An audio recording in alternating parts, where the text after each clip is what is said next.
You probably clicked on the video to yell at me to say that woodworking is not dead. And I'll agree, woodworking is certainly not dead. But I had to get your attention somehow.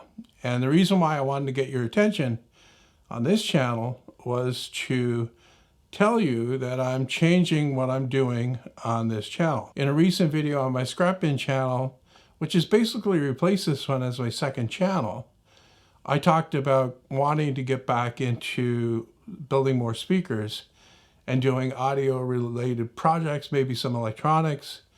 And I also talked about starting a new channel to do that. But I got to thinking afterwards and realized I have this channel that I'm not doing anything on. And so this video serves two purposes. First is to tell you that I'm doing that. And if you're not interested in that topic, give you a chance to unsubscribe.